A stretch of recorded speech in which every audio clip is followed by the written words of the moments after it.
英語聞き流し10分間、名作リスニング、英語テキストと MP3 ダウンロード、その他の物語は、ホームページよりご利用いただけます。88thpp.com 88thpp.com Chapter 8 The Forest. As soon as Tildal and Mydal were in bed, light kissed them and faded away at once, so as not to disturb their sleep with the rays that always streamed from her beautiful self. It must have been about midnight, when Tildal, who was dreaming of the little blue children, felt a soft velvet paw pass to and fro over his face. He was surprised and sat up in bed in a bit of a fright, but he was soon reassured when he saw his friend Tylet's glowing eyes glittering in the dark. "Hush," said the cat in his ear. "Hush. Don't wake anybody. If we can arrange to slip out without being seen, we shall catch the blue bird tonight. I have risked my life, oh my dearest master, in preparing a plan which will certainly lead us to victory." "But," said the boy, kissing Tylet, "Light would be so glad to help us, and besides I should be ashamed to disobey her." "If you tell her," said the cat, sharply, "all is lost, believe me. Do as I say, and the day is ours." As she spoke these words, she hastened to dress him and also Mydal, who had heard a noise and was asking to go with them. "You don't understand," groaned Tildal. "You are too small, you don't know what a wicked thing we are doing." But the treacherous cat answered all his arguments, saying that the reason why he had not found the blue bird so far was just the fault of Light, who always brought brightness with her. Let the children only go hunting by themselves, in the dark, and they would soon find all the blue birds that make men's happiness. The traitress displayed such cleverness that, before long, Tildal's disobedience became a very fine thing in his own eyes. Each of Tylet's words provided a good excuse for his action or adorned it with a generous thought. He was too weak to set his will against trickery, allowed himself to be persuaded and walked out of the temple with a firm and cheerful step. Poor little fellow, if he could only have foreseen the terrible trap that awaited him. Our three companions set out across the fields in the white light of the moon. The cat seemed greatly excited, did nothing but talk and went so fast that the children were hardly able to keep up with her. "This time," she declared, "we shall have the blue bird, I am sure of it. I asked all the trees in the very oldest forest, they know him, because he hides among them. Then, in order to have everybody there, I sent the rabbit to beat the assembly and call the principal animals in the country." They reached the edge of the dark forest in an hour's time. Then, at a turn in the road, they saw, in the distance, someone who seemed to be hurrying towards them. Tylet arched her back, she felt that it was her old-time enemy. She quivered with rage. Was he once more going to thwart her plans? Had he guessed her secret? Was he coming, at the last moment, to save the children's lives? She leaned over to Tildal and whispered to him, in her most honeyed voice. "I am sorry to say it is our worthy friend the dog. It is 1,000 pities, because his presence will make us fail in our object. He is on the worst of terms with everybody, even the trees. Do tell him to go back." "Go away, you ugly thing," said Tildal, shaking his fist at the dog. Dear old faithful Tylo, who had come because he suspected the cat's plans, was much hurt by these hard words. He was ready to cry, was still out of breath from running and could think of nothing to say. "Go away, I tell you," said Tildal again. "We don't want you here and there's an end of it. You're a nuisance, there." The dog was an obedient animal and, at any other time, he would have gone, but his affection told him what a serious business it was and he stood stock still. "Do you allow this disobedience?" said the cat to Tildal, in a whisper. "Hit him with your stick." Tildal beat the dog, as the cat suggested. "There, that will teach you to be more obedient," he said. The poor dog howled at receiving the blows, but there was no limit to his self-sacrifice. He went up to his young master pluckily and, taking him in his arms, cried, "I must kiss you now you've beaten me." Tildal, who was a good-hearted little fellow, did not know what to do, and the cat swore between her teeth like a wild beast. Fortunately, dear little Mydal interfered on our friend's behalf. No, I want him to stay," she pleaded. "I'm frightened when Tylo's not with us." Time was short and they had to come to a decision. "I'll find some other way to get rid of the idiot," thought the cat. And, turning to the dog, she said, in her most gracious manner, "We shall be so pleased if you will join us." As they entered the great forest, the children stuck close together, with the cat and the dog on either side of them. They were awed by the silence and the darkness, and they felt much relieved when the cat exclaimed, "Here we are. Turn the diamond." Then the light spread around them and showed them a wonderful sight. They were standing in the middle of a large round space in the heart of the forest, where all the old trees seemed to reach up to the sky. Wide avenues formed a white star amidst the dark green of the wood. Everything was peaceful and still, but suddenly a strange shiver ran through the foliage. The branches moved and stretched like human arms, the roots raised the earth that covered them, came together, took the shapes of legs and feet and stood on the ground. A tremendous crash rang through the air, the trunks of the trees burst open and each of them let out its soul, which made its appearance like a funny human figure. Some stepped slowly from their trunks, others came out with a jump, and all of them gathered inquisitively round our friends. The talkative poplar began to chatter like a magpie. "Little men. We shall be able to talk to them. We have done with silence. Where do they come from? Who are they?" And so he rattled on. The lime tree, who was a jolly, fat fellow, came up calmly, smoking his pipe. The conceited and dandified chestnut tree screwed his glass into his eye to stare at the children. He wore a coat of green silk embroidered with pink and white flowers. He thought the little ones too poor-looking and turned away in derision. "He thinks he's everybody, since he has taken to living in town. He despises us," sneered the poplar, who was jealous of him. "Oh dear, wept the willow, a wretched little stunted fellow, who came clattering along in a pair of wooden shoes too big for him. "They have come to cut off my head and arms for firewood." Tildal could not believe his eyes. He never stopped asking the cat questions. "Who's this? Who's that?" And Tylette introduced the soul of each tree to him. There was the elm, who was a sort of short-winded, paunchy, crabby gnome; the beech, an elegant, sprightly person; the birch, who looked like the ghosts in the palace of night, with his white flowing garments and his restless gestures. The tallest figure was the fir tree. Tildal found it very difficult to see his face perched right at the top of his long, thin body, but he looked gentle and sad, whereas the cypress, who stood near him, dressed all in black, frightened Tildal terribly. However, so far nothing very dreadful had happened. The trees, delighted at being able to talk, were all chattering together, and our young friend was simply going to ask them where the blue bird was hidden, when, all of a sudden, silence reigned. The trees bowed respectfully and stood aside to make way for an immensely old tree, dressed in a long gown embroidered with moss and lichen.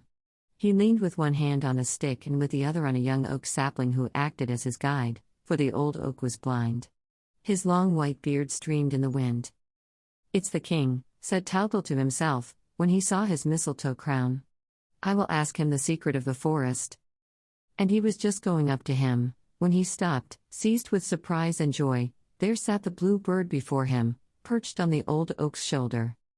"He has the blue bird," cried the boy gleefully. "Quick! Quick! Give him to me!" "Silence! Hold your tongue," said the greatly shocked trees. "Take off your hat, Tildal," said the cat. "It's the oak."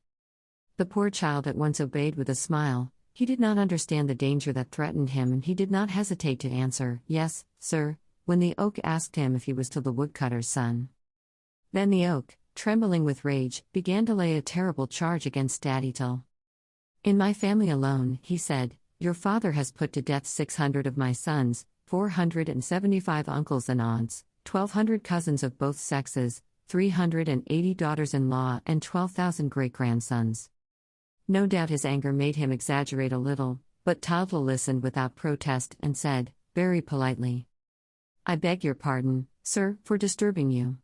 The cat said that you would tell us where the blue bird is." The oak was too old not to know all there was to know about men and animals. He smiled in his beard when he guessed the trap laid by the cat, and he felt very glad at it, for he had long wished to revenge the whole forest for the slavery to which man had subjected it. "It's for the fairy Barraloon's little girl, who is very ill," the boy continued. "Enough," said the oak, silencing him. "I do not hear the animals. Where are they? All this concerns them as much as us. We, the trees, must not assume the responsibility alone for the grave measures that have become necessary." "Here they come," said the fir tree, looking over the top of the other trees. "They are following the rabbit." I can see the souls of the horse, the bull, the ox, the cow, the wolf, the sheep, the pig, the goat, and the bear. All the animals now arrived. They walked on their hind legs and were dressed like human beings. They solemnly took up their positions in a circle among the trees, all except the frivolous goat, who began to skip down the avenues, and the pig, who hoped to find some glorious truffles among the roots that had newly left the ground. "Are all here present?" asked the oak. "The hen could not leave her eggs," said the rabbit. "The hare was out for a run, the stag has pains in his horns and his corns, the fox is ill, here is the doctor's certificate." The goose did not understand, and the turkey flew into a passion. "Look," whispered Tottle to Meitel. "Aren't they funny? They are just like the rich children's fine toys in the windows at Christmas time." The rabbit especially made them laugh, with his cocked hat over his big ears, his blue, embroidered coat, and his drum slung in front of him. Meanwhile, the oak was explaining the situation to his brothers the trees and to the animals. Treacherous Tylette had been quite right in reckoning on their hatred. "The child you see before you," said the oak, "thanks to a talisman stolen from the powers of earth, is able to take possession of our blue bird and thus to snatch from us the secret which we have kept since the origin of life. Now we know enough of man to entertain no doubt as to the fate which he reserves for us, once he is in possession of this secret. Any hesitation would be both foolish and criminal. It is a serious moment, the child must be done away with before it is too late." "What is he saying?" asked Tottle, who could not make out what the old tree was driving at. The dog was prowling round the oak and now showed his fangs. "Do you see my teeth, you old cripple?" he growled. "He is insulting the oak," said the beech indignantly. "Drive him out," shouted the oak, angrily. "He's a traitor." "What did I tell you?" whispered the cat to Tottle. "I will arrange things. But send him away." "Will you be off?" said Tottle to the dog. "Do let me worry the gouty old beggar's moss slippers," begged Tylo. Tottle tried in vain to prevent him. The rage of Tylo, who understood the danger, knew no bounds, and he would have succeeded in saving his master, if the cat had not thought of calling in the ivy, who till then had kept his distance. The dog pranced about like a madman, abusing everybody. He railed at the ivy. "Come on, if you dare, you old ball of twine, you." The onlookers growled. The oak was pale with fury at seeing his authority denied, the trees and the animals were indignant, but, as they were cowards, not one of them dared protest, and the dog would have settled all of them, if he had gone on with his rebellion. But Tottle threatened him harshly, and, suddenly yielding to his docile instincts, Tylo lay down at his master's feet. Thus it is that our finest virtues are treated as faults, when we exercise them without discrimination. From that moment, the children were lost. The ivy gagged and bound the poor dog, who was then taken behind the chestnut tree and tied to his biggest root. "Now," cried the oak, in a voice of thunder, "we can take counsel quietly. This is the first time that it is given us to judge man. I do not think that, after the monstrous injustice which we have suffered, there can remain the least doubt as to the sentence that awaits him." One cry rang from every throat. "Death! Death! Death!" The poor children did not at first understand their doom, for the trees and animals, who were more accustomed to talking their own special language, did not speak very distinctly, and, besides, the innocent children could never imagine such cruelty. "What is the matter with them?" asked the boy. "Are they displeased?" "Don't be alarmed," said the cat. "They are a little annoyed because spring is late." And she went on talking into Toddle's ear, to divert his attention from what was happening. While the trusting lad was listening to her fibs, the others were discussing which form of execution would be the most practical and the least dangerous. The bull suggested a good butt with the horns, the beech offered his highest branch to hang the little children on, and the ivy was already preparing a slipknot. The fir tree was willing to give the 4 planks for the coffin and the cypress the perpetual grant of a tomb. "By far the simplest way," whispered the willow, "would be to drown them in one of my rivers." And the pig grunted between his teeth. "In my opinion, the great thing would be to eat the little girl. She ought to be very tender." "Silence," roared the oak. "What we have to decide is which of us shall have the honor of striking the first blow." "That honor falls to you, our king," said the fir tree. "Alas, I am too old," replied the oak. "I am blind and infirm. To you, my evergreen brother, be the glory, in my place, of striking the decisive blow that shall set us free. But the fir tree declined the honor on the pretext that he was all ready to have the pleasure of burying the two victims and that he was afraid of rousing jealousy. He suggested the beech, as owning the best club. It is out of the question, said the beech. You know I am worm-eaten. Ask the elm and the cypress. Thereupon the elm began to moan and groan. A mole had twisted his great toe the night before and he could hardly stand upright, and the cypress excused himself and so did the poplar, who declared that he was ill and shivering with fever. Then the oak's indignation flared up. You are afraid of man, he exclaimed. Even those unprotected and unarmed little children inspire you with terror. Well, I shall go forth alone, old and shaky and blind as I am, against the hereditary enemy. Where is he? And groping his way with his stick, he moved towards Tildal, growling as he went. Our poor little friend had been very much afraid during the last few minutes. The cat had left him suddenly, saying that she wanted to smooth down the excitement, and had not come back. Mydle nestled trembling against him, and he felt very lonely, very unhappy among those dreadful people whose anger he was beginning to notice. When he saw the oak marching on him with a threatening air, he drew his pocket knife and defied him like a man. Is it I he's after, that old one, with his big stick? He cried. But, at the sight of the knife, man's irresistible weapon, all the trees shook with fright and rushed at the oak to hold him back. There was a struggle, and the old king, conquered by the weight of years, threw away his stick. Shame on us, he shouted. Shame on us. Let the animals deliver us. The animals were only waiting for this. All wanted to be revenged together. Fortunately, their very eagerness caused a scrimmage which delayed the murder of the dear little ones. Mydle uttered piercing screams. Don't be afraid, said Tildal, doing his best to protect her. I have my knife. The little chap means to die game, said the cock. That's the one I shall eat first, said the pig, eyeing Mydle greedily. What have I done to all of you? Asked Tildal. Nothing at all, my little man, said the sheep. Eaten my little brother, my two sisters, my three uncles, my aunt, my grandpapa and my grandmama. Wait, when you're down, you shall see that I have teeth also.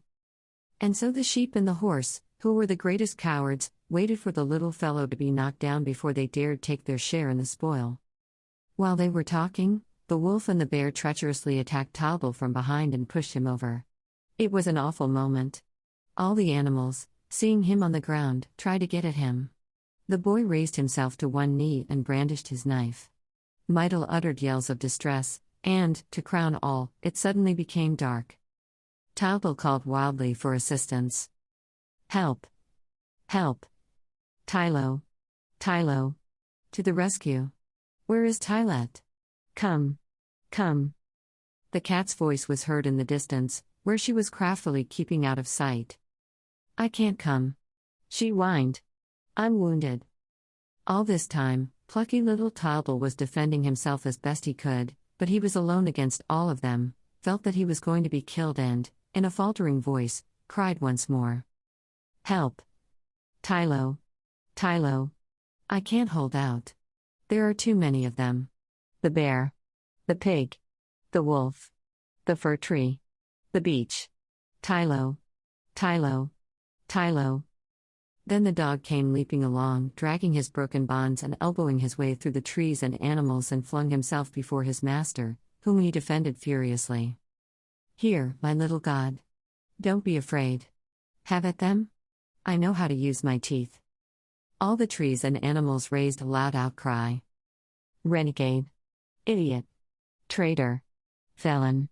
Simpleton. Sneak. Leave him. He's a dead man. Come over to us. The dog fought on. Never. Never. I alone against all of you. Never. Never. True to the gods, to the best, to the greatest. Take care, my little master, here's the bear. Look out for the bull. Tildal vainly tried to defend himself. I'm done for, Tylo. It was a blow from the elm. My hand's bleeding. And he dropped to the ground. No, I can hold out no longer. They are coming, said the dog. I hear somebody. We are saved. It is light. Saved. Saved. See, they're afraid, they're retreating. Saved, my little king. And, sure enough, light was coming towards them, and with her the dawn rose over the forest, which became light as day. What is it? What has happened? She asked, quite alarmed at the sight of the little ones and their dear Tylo covered with wounds and bruises. Why, my poor boy, didn't you know? Turn the diamond quickly. Tylo hastened to obey, and immediately the souls of all the trees rushed back into their trunks, which closed upon them. The souls of the animals also disappeared, and there was nothing to be seen but a cow and a sheep browsing peacefully in the distance. The forest became harmless once more, and Tylo looked around him in amazement. No matter, he said, but for the dog, and if I hadn't had my knife. Light thought that he had been punished enough, and did not scold him. Besides, she was very much upset by the horrible danger which he had run. Tylo, Mydal and the dog, glad to meet again safe and sound, exchanged wild kisses. They laughingly counted their wounds, which were not very serious. Tylet was the only one to make a fuss.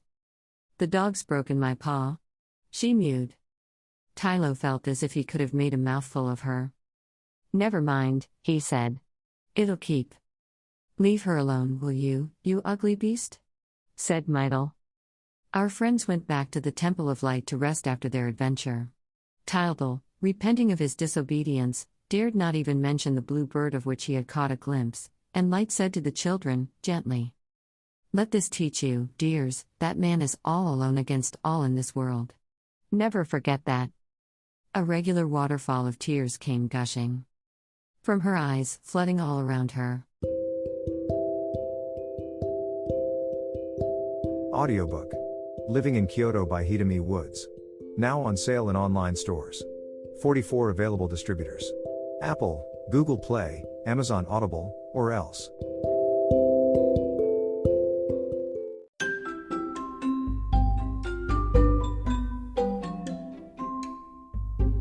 大好評。秀美ウッズがデザインしたとってもかわいいオリジナルグッズが手に入る。トートバッグ、缶バッジ、ステッカー、T シャツ、トレーナー、パーカー、文具、その他いろいろ、エリゼン .com で見てみてね。erizen.com erizen.com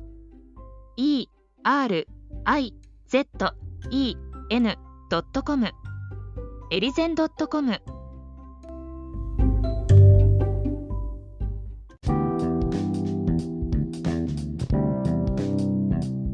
英語聞き流し10分間名作リスニング。英語テキストと MP3 ダウンロード、その他の物語はホームページよりご利用いただけます。